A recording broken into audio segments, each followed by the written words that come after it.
ಎಲ್ರಿಗೂ ನಮಸ್ಕಾರ. ನಾನು ನಿಮ್ಮ ಡಾಕ್ಟರ್ ಸುನಯನ, ಯೋಗ ಮತ್ತು ಪ್ರಕೃತಿ ಚಿಕಿತ್ಸಾ ವೈದ್ಯೆ. ಇವತ್ತಿನ ಸಂಚಿಕೆಯಲ್ಲಿ ಈ ಫ್ರೆಕಲ್ಸ್, ಚರ್ಮದಲ್ಲಿ ಉಂಟಾಗುವಂತಹ ಫ್ರೆಕಲ್ಸ್ ಬಗ್ಗೆ ನಾನು ನಿಮಗೆ ಹೇಳಬೇಕು. ಫ್ರೆಕಲ್ಸ್ ಅನ್ನುವಂಥದ್ದು ಈ ಒಂದು ಹಾರ್ಮ್ಲೆಸ್ ಆಗಿರುವಂತಹ ಬ್ರೌನ್ ಕಲರ್ ಸ್ಪಾಟ್ಸ್, ಮುಖ್ಯವಾಗಿ ಮುಖದಲ್ಲಿ ಮತ್ತೆ ಸೂರ್ಯನ ಬೆಳಕಿಗೆ ಎಕ್ಸ್ಪೋಸ್ ಆಗುವಂತಹ ಪಾರ್ಟ್ಸ್, ಶೋಲ್ಡರ್ ಅಲ್ಲಿ ಕೂಡ ಎಪಿಯರ್ ಆಗಬಹುದು. ಮುಖ್ಯವಾಗಿ ಮುಖದಲ್ಲಿ ಕಾಣುವಂಥದ್ದು ಜಾಸ್ತಿ ಅದು. ಈ ಒಂದು ಬ್ರೌನ್ ಕಲರ್ದು ಕ್ಲಸ್ಟರ್ಗಳು, ಸಣ್ಣ ಸಣ್ಣ ಸಣ್ಣ ಕ್ಲಸ್ಟರ್ಗಳು ಸ್ಕಿನ್ ಅಲ್ಲಿ ಕಾಣಿಸಿಕೊಳ್ಳುವಂಥದ್ದೇ ಫ್ರೆಕಲ್ಸ್. ಈ ಕಲೆಗಳು ಏನದು, ಅದು ಹಾರ್ಮ್ಲೆಸ್ ಆಗಿರ್ತದೆ. ಯಾಕಂದ್ರೆ ಅದು ನೀವು ಮುಟ್ಟಿ ನೋಡಿದರೆ ಅದೇನು ದಪ್ಪ ಆಗಿರೋದಿಲ್ಲ, ಅದೊಂಥರ ಕಜ್ಜಿ ಥರ ಏನು ಇರೋದಿಲ್ಲ, ರಫ್ ಕೂಡ ಆಗಿರೋದಿಲ್ಲ ಸ್ಕಿನ್ನು. ಹಾಗಾಗಿ ಇದು ಸ್ಕಿನ್ ಕ್ಯಾನ್ಸರ್ ಥರ ಏನೂ ಅಲ್ಲ, ಸಣ್ಣ ಸಣ್ಣ ಕ್ಯಾನ್ಸರಸ್ ಗ್ರೋತ್ ಥರ ಆ ಥರವೂ ಅಲ್ಲ. ಹಾಗಂತ ಹೇಳಿ ಅದು ಎಕ್ಸ್ಟ್ರಾ ಸ್ಕಿನ್ ಗ್ರೋತು ಅಲ್ಲ, ಅದು ಹಾರ್ಮ್ಫುಲ್ಲು ಅಲ್ಲ ಅದು. ಹಾಗಾಗಿ ಅದು ಸ್ಕಿನ್ ಇರಿಟೇಷನ್ ಆಗಿ ಬರುವಂಥದ್ದು ಅಲ್ಲ. ಇದೊಂಥರ ಕಂಪ್ಲೀಟ್ ಆಗಿ ಹಾರ್ಮ್ಲೆಸ್ ಆಗಿರುವಂತಹ ಒಂದು ಕಲೆಗಳು. ಈ ಫ್ರೆಕಲ್ಗಳು ಬರುವಂಥದ್ದು ಯಾಕೆ ಅಂತ ಹೇಳದಿದ್ರೆ, ಅದು ಮುಖ್ಯವಾಗಿ ಹೆಚ್ಚಿನ ಮೆಲನಿನ್ ಪ್ರೊಡಕ್ಷನ್ ಇಂದ ಬರುವಂಥದ್ದು. Excess melanin production. ಮೆಲನಿನ್ ಅಂದ್ರೆ ಏನು? ಮೆಲನಿನ್ ಅನ್ನುವಂಥದ್ದು ಒಂದು ಕಲರ್ ಪಿಗ್ಮೆಂಟ್, ನಮ್ಮ ದೇಹದಲ್ಲಿರುವಂತಹ ಪ್ರಾಕೃತಿಕವಾದಂತಹ ಒಂದು ಕಲರಿಂಗ್ ಪಿಗ್ಮೆಂಟ್. ಈ ಮೆಲನಿನ್ ಅನ್ನುವಂಥದ್ದೇ ನಮ್ಮ ಕೂದಲಿನ ಬಣ್ಣ ಇರಬಹುದು, ನಮ್ಮ ಚರ್ಮದ ಬಣ್ಣ ಇರಬಹುದು, ನಮ್ಮ ಕಣ್ಣಿನ ಬಣ್ಣವನ್ನು ಕೂಡ ಡಿಸೈಡ್ ಮಾಡುವಂಥ ಒಂದು ಕಲರಿಂಗ್ ಪಿಗ್ಮೆಂಟ್ ಈ ಮೆಲನಿನ್ ಅನ್ನುವಂಥದ್ದು. ಈ ಮೆಲನಿನ್ ಅನ್ನುವಂಥದ್ದು ನಮ್ಮ ದೇಹದಲ್ಲಿ, ಚರ್ಮದಲ್ಲಿ, ಮುಖ್ಯವಾಗಿ ಮುಖದಲ್ಲಿ ಎಕ್ಸೆಸ್ ಆಗಿ ಪ್ರೊಡ್ಯೂಸ್ ಆದಾಗ ಅದು ಈ ಕಲೆಗಳ ರೂಪದಲ್ಲಿ, ಫ್ರೆಕಲ್ಗಳ ರೂಪದಲ್ಲಿ ಕಾಣಿಸಿಕೊಳ್ಳಬಹುದು. ಇನ್ನು ಇಂಥ ಫ್ರೆಕಲ್ಗಳಿರೋರಲ್ಲಿ ತುಂಬಾ ಒಂಥರ ಕೀಳರಿಮೆ ಇರ್ತದೆ, ತುಂಬಾ ಕಲೆಗಳಾಗ್ತವೆ. ಅದು ಕೂಡ ಬಿಸಿಲಿಗೆ ನಿಮ್ಮನ್ನ ಒಡ್ಡಿಕೊಳ್ಳಿಕ್ಕೆ ನೀವು ಹೆದರ್ತೀರಿ. ಅಂದ್ರೆ ಬಿಸಿಲಿಗೆ ಒಡ್ಡಿದ ಹಾಗೆ ಆ ಫ್ರೆಕಲ್ಗಳು ಜಾಸ್ತಿ ಆಗ್ತವೆ. ಯಾಕೆ ಜಾಸ್ತಿ ಆಗ್ತದೆ ಅಂತಂದ್ರೆ, ಈಗ ಕೆಲವರಿಗೆ ನೋಡಿ ಬೇಸಿಗೆ ಕಾಲದಲ್ಲಿ ಅದು ಜಾಸ್ತಿಯಾಗಿ ಚಳಿಗಾಲದಲ್ಲಿ ಕಡಿಮೆ ಆಗುವಂಥದ್ದು ಇರಬಹುದು. ಈ ಫ್ರೆಕಲ್ಗಳು ಈ ತರ ಸೂರ್ಯನ ಬೆಳಕಿಗೆ ಜಾಸ್ತಿ ರಿಯಾಕ್ಟ್ ಮಾಡುವಂಥದ್ದು. ಇದರಲ್ಲಿ ಎರಡು ವಿಧಗಳಿದಾವೆ. ಒಂದು ಎಫಿಲಿಡಿಸ್ ಅಂತ, ಇನ್ನೊಂದು ಸೋಲಾರ್ ಲೆಂಟಿಜನ್ಸ್ ಅಂತ. ಈ ಎಫಿಲಿಡಿಸ್ ಅನ್ನುವಂಥದ್ದು ಚೈಲ್ಡ್ಹುಡ್ ಅಲ್ಲೇ ನಿಮಗೆ ಕಾಣಿಸ್ಕೊಳ್ಬಹುದು. ಈ ಫ್ರೆಕಲ್ಸ್ ಅನ್ನುವಂಥದ್ದು ಚೈಲ್ಡ್ಹುಡ್ ಅಲ್ಲೇ ಸ್ವಲ್ಪ ಸ್ವಲ್ಪ ಕಾಣಿಸ್ಕೊಳ್ಬಹುದು. ಅದಾದ್ಮೇಲೆ ಅದು ಚಳಿಗಾಲದಲ್ಲಿ ಕಡಿಮೆ ಆಗಬಹುದು, ಬೇಸಿಗೆ ಕಾಲದಲ್ಲಿ ಜಾಸ್ತಿ ಆಗಬಹುದು. ಸೂರ್ಯನ ಬಿಸಿಲು ಜಾಸ್ತಿ ಬಿದ್ದಾಗ ಅದು ಜಾಸ್ತಿ ಆಗಬಹುದು. ಯಾಕೆ ಬಿಸಿಲು ಬಿದ್ದಾಗ ಅದು ಜಾಸ್ತಿ ಆಗುವಂಥದ್ದು? ಈಗ ನಮ್ಮ ಓಝೋನ್ ಲೇಯರ್ ಎಲ್ಲ ಕಡಿಮೆ ಆಗ್ತಾ ಬಂದ ಹಾಗೆ ಈ ಅಲ್ಟ್ರಾ ವೈಲೆಟ್ ರೇಸ್ ತುಂಬಾ ಡೈರೆಕ್ಟ್ ಆಗಿ ನಮ್ಮ ಮುಖಕ್ಕೆ, ನಮ್ಮ ದೇಹಕ್ಕೆ ಬೀಳೋದ್ರಿಂದ ಈ ಅಲ್ಟ್ರಾ ವೈಲೆಟ್ ರೇಸ್ ಮುಖಕ್ಕೆ ಬಿದ್ದಾಗ ಅದು ಚರ್ಮ ಓವರ್ ಸ್ಟಿಮ್ಯುಲೇಟ್ ಆಗಿ, ಓವರ್ ಡ್ರೈವ್ ಅಂದ್ರೆ ಮೆಲನಿನ್ ಅನ್ನುವಂಥದ್ದು ಜಾಸ್ತಿ ಸೆಕ್ರೇಟ್ ಆಗ್ತದೆ. ಅದೊಂಥರ ನಮ್ಮ ಇಮ್ಯುನಿಟಿ ಮೆಕ್ಯಾನಿಸಮೇ, ಅದೊಂಥರ ಚರ್ಮವನ್ನು ರಕ್ಷಣೆ ಮಾಡಲಿಕ್ಕೆ ಬರುವಂಥದ್ದು. ಜಾಸ್ತಿ ಮೆಲನಿನ್ ಅನ್ನ ಪ್ರೊಡ್ಯೂಸ್ ಮಾಡುವಂಥದ್ದು. ಚರ್ಮ ಅಲ್ಲಿ ಇರಿಟೇಟ್ ಆದಾಗ, ಸೂರ್ಯನ ಬಿಸಿಲಿಗೆ, ಎಸ್ಪೆಷಲಿ UV ರೇಸ್ಗೆ, ಅದು ಅಲ್ಟ್ರಾ ವೈಲೆಟ್ ರೇಸ್ಗೆ ಎಕ್ಸ್ಪೋಸ್ ಆದಾಗ ಅಲ್ಲಿ ತಕ್ಷಣ ಚರ್ಮ ರಿಯಾಕ್ಟ್ ಮಾಡ್ತದೆ. ಯಾವ ರೀತಿಯಲ್ಲಿ? ಮೆಲನಿನ್ ಅನ್ನ ಜಾಸ್ತಿ ಪ್ರೊಡ್ಯೂಸ್ ಮಾಡ್ತಾ ಅದು ರಿಯಾಕ್ಟ್ ಮಾಡುವಂಥದ್ದು. ಅದು ಹಾಗಂತ ಹೇಳಿ ಅದು ಯೂನಿಫಾರ್ಮ್ ಆಗಿ ಡಿಸ್ಟ್ರಿಬ್ಯೂಟ್ ಆಗೋದಿಲ್ಲ, ಅಲ್ಲಲ್ಲಿ ಪ್ಯಾಚ್ ತರ ಅದು ಪ್ರೊಡ್ಯೂಸ್ ಆಗುವಂಥದ್ದು. ಹಾಗಾಗಿ ಅದೊಂದು ಸ್ವಲ್ಪ ಆಡ್ ಕಾಣ್ತದೆ. ಅದು ತುಂಬಾ ಇಲ್ಲಿ ಇರಬಹುದು, ಕೆಲವರಿಗೆ ಇಲ್ಲಿ ಭುಜದಲ್ಲಿ ಕೆಲವು ಕಡೆ ಕಾಣಿಸ್ಕೊಳ್ತದಲ್ಲ, ಅದು ಬಿಸಿಲಿಗೆ ಜಾಸ್ತಿ ಎಕ್ಸ್ಪೋಸ್ ಆದಾಗ ಅದು ಸ್ಕಿನ್ನಿನ ಒಂದು ರಿಯಾಕ್ಷನ್ ತೋರಿಸುವಂಥದ್ದು, ಜಾಸ್ತಿ ಮೆಲನಿನ್ ಪ್ರೊಡ್ಯೂಸ್ ಮಾಡುವಂಥದ್ದು. ಇನ್ನು ಅದು ಚಳಿಗಾಲದಲ್ಲಿ ಕಡಿಮೆ ಆಗಬಹುದು. ಚಳಿಗಾಲದಲ್ಲಿ ಕಡಿಮೆ ಆಗೋದು ಅಂದ್ರೆ ಅದರ ಅರ್ಥ ನಿಮ್ಮ ಫ್ರೆಕಲ್ಸ್ ಕಂಪ್ಲೀಟ್ ಆಗಿ ಹೋಯಿತು ಅಂತ ಅಲ್ಲ, ಆದ್ರೆ ಸೂರ್ಯನ ಬಿಸಿಲಿನ ಸ್ಟಿಮ್ಯುಲೇಷನ್ ಕಡಿಮೆ ಇರ್ತದೆ ಸ್ವಲ್ಪ, ಹಾಗಾಗಿ ಸ್ವಲ್ಪ ಲೈಟರ್ ಆಗ್ತಾ ಬರಬಹುದು. ಹಾಗೆ ಇನ್ನು ಸೋಲಾರ್ ಲೆಂಟಿಜನ್ಸ್ ಅನ್ನುವಂಥದ್ದು, ಅದು ಇಲ್ಲಿ ಒಂದು ಏಜ್ ಆದ್ಮೇಲೆ ನೀವು ಕಂಟಿನ್ಯೂಸ್ ತುಂಬಾ ವರ್ಷದಿಂದ ಸೂರ್ಯನ ಬಿಸಿಲಿಗೆ ನೀವು ಒಡ್ಡಿಕೊಂಡದ್ ಆದ್ಮೇಲೆ ಅದು ಬರುವಂಥದ್ದು, ಕಾಣಿಸ್ಕೊಳ್ಬಹುದು. ಸ್ವಲ್ಪ ಸ್ವಲ್ಪ ಮುಖದಲ್ಲಿ ಕಲೆಗಳು ಕಾಣಿಸ್ಕೊಳ್ಬಹುದು. ಹಾಗಾಗಿ ಅದು ಒಂಥರ ಪರ್ಮನೆಂಟ್ ತರ, ಅದು ಮತ್ತೆ ಕೊನೆ ತನಕ ಸಹ ಆ ಕಲೆಗಳು ನಿಮಗೆ ಇದ್ದೇ ಇರ್ತದೆ. ಆದ್ರೆ ಸ್ವಲ್ಪ ಲೈಟ್ ಆಗ್ಬಹುದು, ಸ್ವಲ್ಪ ಡಾರ್ಕ್ ಆಗಬಹುದು ಅಷ್ಟೇ. ಇದಕ್ಕೆ ಕಾರಣ ಒಂದು ಅಂದ್ರೆ ಜೆನೆಟಿಕ್ಸ್ ಇರಬಹುದು. ಜೆನೆಟಿಕ್ಸ್ ಅಲ್ಲಿ ನಿಮ್ಮ ಪೇರೆಂಟ್ಸ್ಗೆ ಯಾರಿಗಾದ್ರೂ ಒಬ್ರಿಗೆ ಇದ್ರೆ ಅದು ನಿಮಗೆ ಬರಬಹುದು. ಇಬ್ಬರಿಗೂ ಇದ್ರೆ ಜಾಸ್ತಿ ಚಾನ್ಸಸ್ ಬರುವಂಥದ್ದು ಫ್ರೆಕಲ್ಸ್, ನಿಮಗೆ ಅದು ಜೆನೆಟಿಕ್ ಆಗಿ ಸ್ಪ್ರೆಡ್ ಆಗೋ ಚಾನ್ಸ್ ಬಹಳಷ್ಟು ಜಾಸ್ತಿ. ಇನ್ನು ಒಂದು ಅಂದ್ರೆ ಸೂರ್ಯನ UV rays, ultraviolet rays, ಅಂದ್ರೆ ಅದು ಬೆಳಿಗ್ಗಿನ, ಹಾಗಂತ ಹೇಳಿ ಬಿಸಿಲಿಗೆ ಹೋಗ್ಲಿಕ್ಕೆ ಹೆದರ್ಬೇಕಂತಿಲ್ಲ. ಬೆಳಿಗ್ಗಿನ ಅರ್ಲಿ ಮಾರ್ನಿಂಗ್ ಸೂರ್ಯನ ಬಿಸಿಲಲ್ಲಿ ಅದು ಇರಬೇಕು ಅಂತಲೂ ಇಲ್ಲ.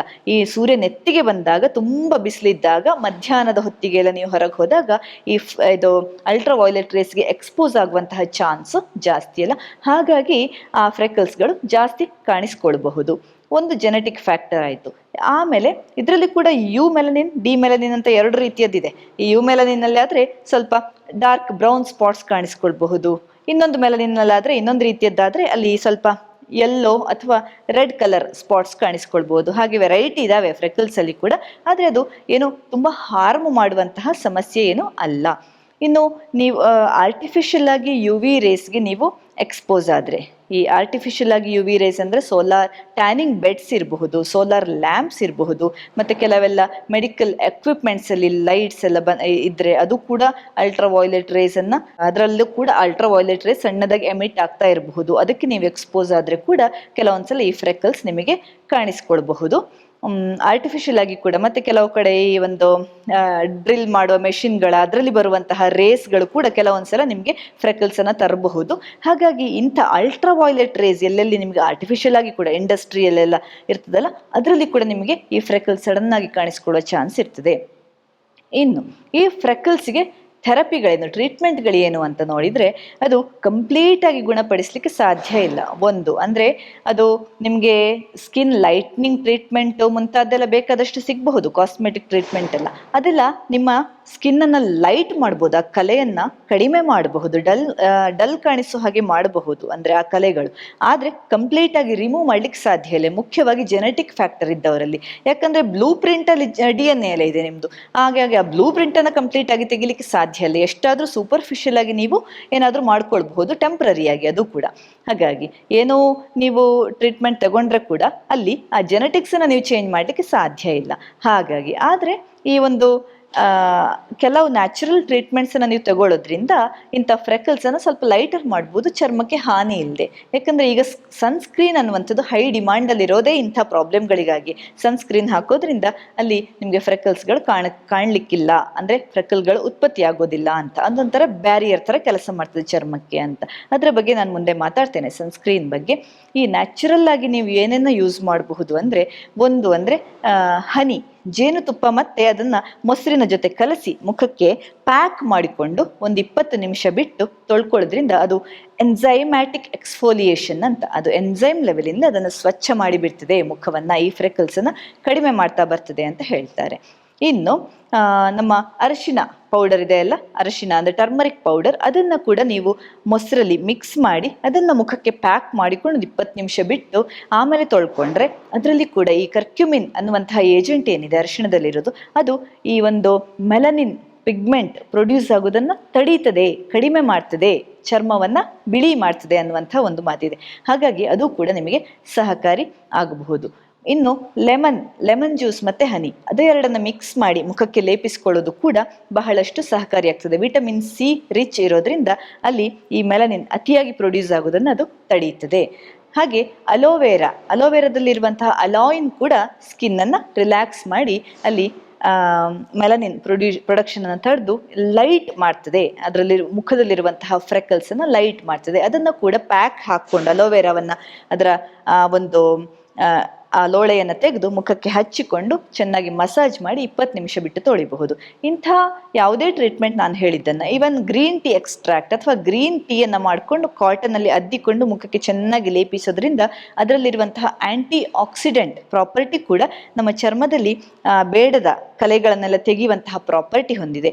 ಅದು ಕೂಡ ನಿಮ್ಮ ಚರ್ಮಕ್ಕೆ ಈ ಫ್ರೆಕಲ್ಗಳನ್ನು ಕಡಿಮೆ ಮಾಡಲಿಕ್ಕೆ ಸಹಾಯ ಆಗ್ತದೆ. ಅಂದರೆ ಸ್ಕಿನ್ನನ್ನು ಆ ಫ್ರೆಕಲ್ಗಳು ಸ್ವಲ್ಪ ಲೈಟ್ ಆಗುವ ಹಾಗೆ ಹೆಲ್ಪ್ ಮಾಡ್ತವೆ. ಇವಿಷ್ಟು ಥೆರಪಿಗಳಿದ್ದಾವೆ. ಇನ್ನು ಈ ಒಂದು ಪಪಾಯದ ಪೀಲ್ ಇದೆಯಲ್ಲ, ಅದನ್ನು ಕೂಡ ಮುಖಕ್ಕೆ ಹಚ್ಚಿ ಒಂದು 20 ನಿಮಿಷ ಬಿಟ್ಟು ತೊಳೆದ್ರೆ ಅದು ಕೂಡ ನಿಮ್ಮ ಫ್ರೆಕಲ್ಗಳನ್ನು ಕಡಿಮೆ ಮಾಡ್ತದೆ. ತೆಂಗಿನ ಎಣ್ಣೆ, ಪ್ರಾಕೃತಿಕ ವರ್ಜಿನ್ ಕೊಕೊನಟ್ ಆಯಿಲ್ ನಿಮಗೆ ಸಿಕ್ಕಿದ್ರೆ ಅದನ್ನು ಲೈಟಾಗಿ ಮುಖಕ್ಕೆ ಲೇಪಿಸಿ ಹಿಡಿದ್ರಿಂದ, ಅಂದರೆ ಡೈಲಿ ನೀವು ಹಚ್ಚಿಕೊಂಡು ಸ್ನಾನ ಮಾಡಬೇಕು. ಮುಖಕ್ಕೆ ಹಚ್ಚಿ ಸ್ನಾನ ಮಾಡೋದ್ರಿಂದ ಮುಖದಲ್ಲಿ ಆ ಒಂದು ತೇವಾಂಶ ಉಳಿದ್ರೆ ಅದೊಂಥರ ಬ್ಯಾರಿಯರ್ ಆಗಿ ಕೆಲಸ ಮಾಡೋದ್ರಿಂದ ಈ ಸೂರ್ಯನ ಬಿಸಿಲಿಗೆ ಎಕ್ಸ್ಪೋಸ್ ಆಗೋದಿರಬಹುದು, ಯಾವುದೇ ರೀತಿಯಾದಂತಹ ಆರ್ಟಿಫಿಷಿಯಲ್ ಅಲ್ಟ್ರಾ ವೈಲೆಟ್ ರೇಸ್ಗೆ ಎಕ್ಸ್ಪೋಸ್ ಆಗಿರೋದು ಕಡಿಮೆ ಆಗ್ತದೆ. ಹಾಗಿದ್ದಾಗ ಅಂದರೆ ಬ್ಯಾರಿಯರ್ ಥರ ಕೆಲಸ ಮಾಡುತ್ತಲ್ಲ ತೆಂಗಿನ ಎಣ್ಣೆ, ಅದು ಕೂಡ ನಿಮಗೆ ಸಹಾಯ ಆಗ್ತದೆ. ತುಂಬ ಥೆರಪಿಗಳಿದ್ದಾವೆ ಈ ಒಂದು ನಿಮ್ಮ ಫ್ರೆಕಲ್ಗಳಿಗೋಸ್ಕರ. ಆದರೆ ಈ ಸನ್ಸ್ಕ್ರೀನನ್ನು ರೆಗ್ಯುಲರ್ ಆಗಿ ಯೂಸ್ ಮಾಡೋದ್ರಿಂದ ಅದು ಆಲ್ರೆಡಿ ಕೆಮಿಕಲ್, ಅದು ಮುಖ್ಯವಾಗಿ ಅಲರ್ಜಿಗೆ ಕಾರಣ ಆಗುವ ಚಾನ್ಸಸ್ ಇದೆ. ಅಲರ್ಜಿ ಆಗಬಹುದು, ಚರ್ಮ ಇರಿಟೇಟ್ ಆಗ್ಬೋದು, ಸ್ಕಿನ್ ಇರಿಟೇಟ್ ಆದರೆ ಕೆಂಪು ಆಗ್ತಾ ಬರಬಹುದು, ನೀಲಿ ಆಗ್ತಾ ಬರ್ತದೆ ಕೆಲವರಿಗೆ. ನಾನೇ ನೋಡಿದ್ದೇನೆ, ಸನ್ಸ್ಕ್ರೀನ್ ಅಪ್ಲೈ ಮಾಡಿದ ಮೇಲೆ ಇಲ್ಲಿ ಕೈಯಲ್ಲೆಲ್ಲ ಚರ್ಮ ನೀಲಿ ಆಗ್ತಾ ಬಂದಿದೆ ನನ್ನ ಪೇಷಂಟ್ ಒಬ್ಬರಿಗೆ. ಅಂಥದ್ದೆಲ್ಲ ಮಾಡೋದು ಅಂದರೆ ಅವರು ಏನು ಮಾಡಿರ್ತಾರೆ ಕೆಲವು ಕಂಪನಿಗಳು, ಅಂದರೆ ಎಕ್ಸ್ಟ್ರಾ ಜಾಸ್ತಿ ಹಾರ್ಮ್ಫುಲ್ ಕೆಮಿಕಲನ್ನು ಅದಕ್ಕೆ ಹಾಕಿ, ಅಂದರೆ ಫಾಸ್ಟ್ ರಿಸಲ್ಟ್ ಸಿಗಲಿ ಅಂತ ಹಾಕಿರ್ತಾರೆ. ಅದು ಇರಿಟೇಷನ್ ಮಾಡಿಬಿಡ್ತದೆ ಚರ್ಮಕ್ಕೆ, ಅದು ಬಹಳಷ್ಟು ಅಪಾಯ ಆಗ್ತದೆ.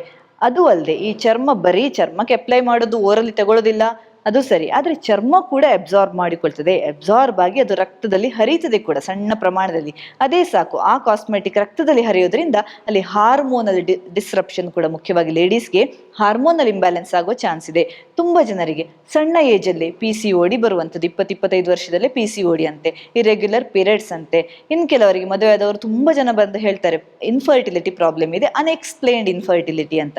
ಇಂತಹ ಕಾಸ್ಮೆಟಿಕ್ಗಳಿರಬಹುದು, ಲೋಷನ್ಗಳಿರಬಹುದು, ಬಹಳಷ್ಟು ಕಾಂಟ್ರಿಬ್ಯೂಟ್ ಮಾಡ್ತವೆ ಇಂತಹ ಸಮಸ್ಯೆಗಳಿಗೆ. ನಮ್ಗೆ ಗೊತ್ತಾಗೋದಿಲ್ಲ. ನಮ್ಮ ಲೈಫ್ ಸ್ಟೈಲ್ ಚೇಂಜಸ್ ಖಂಡಿತವಾಗಿ ಬೇಕು, ಅದರ ಜೊತೆಗೆ ಆಹಾರ ಬಹಳಷ್ಟು ಮುಖ್ಯ ಪಾತ್ರ ವಹಿಸ್ತದೆ. ಅದರ ಜೊತೆಗೆ ಇಂಥ ಕೆಮಿಕಲ್ಗಳ ಉಪಯೋಗಗಳು ಕೂಡ ನಮ್ಮ ದೇಹಕ್ಕೆ ಇಂಥ ಹಾರ್ಮೋನಲ್ ಲೆವೆಲಲ್ಲಿ ಕೂಡ ಸಮಸ್ಯೆಯನ್ನು ಉಂಟು ಮಾಡ್ತವೆ. ಹಾಗಾಗಿ ಆದಷ್ಟು ಪ್ರಾಕೃತಿಕವಾದಂತಹ ಪರಿಹಾರಗಳನ್ನೇ ಮಾಡ್ಕೊಳ್ತಾ ಬನ್ನಿ, ಆರೋಗ್ಯವಾಗಿರಿ. ಮುಂದಿನ ಸಂಚಿಕೆಯಲ್ಲಿ ಇನ್ನಷ್ಟು ಆಸಕ್ತಿಕರ ಮಾಹಿತಿಯೊಂದಿಗೆ ಸಿಗ್ತೇನೆ. ಧನ್ಯವಾದ.